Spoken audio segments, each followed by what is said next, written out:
Driver আপনি কখনোই বেপরোয়া গাড়ি চালায়েন না, দ্রুত গতিতে গাড়ি চালায়েন না। বেপরোয়া গাড়ি চালাবেন, দ্রুত গতিতে গাড়ি চালাবেন। আর যদি হয় সামনের চাকা লিক অথবা বাস্ট যদি হয়, তাহলেই আপনি দুর্ঘটনার শিকার হবেন। তাহলে কখনোই বেপরোয়া গাড়ি চালানো যাবে না। আমার ড্রাইভিং ছাত্র, তোমরা কি কখনো বেপরোয়া গাড়ি চালাবে?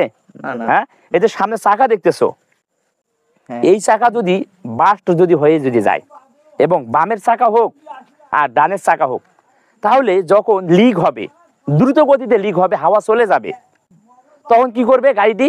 ডানের চাকা যদি লিক যদি হয়, বাস্ট যদি হয়, ডান দিকে কি গাড়িটি কি মোচড় নিবে, মানে কি প্রেসারে কি ডান দিকে স্টিয়ারিং কি অটোমেটিক কি ঘুরবে। তখন কি স্টিয়ারিং হুইল শক্তি দিয়ে ধরে আস্তে আস্তে ব্রেক করে নিয়ন্ত্রণ করতে হবে। আপনারা যারা সিনিয়র ড্রাইভার, অবশ্যই আপনাদেরকেও বলতেছি, আপনারা সচেতন হন। বেপরোয়া ও দ্রুত গতিতে কখনোই গাড়ি চালাবেন না।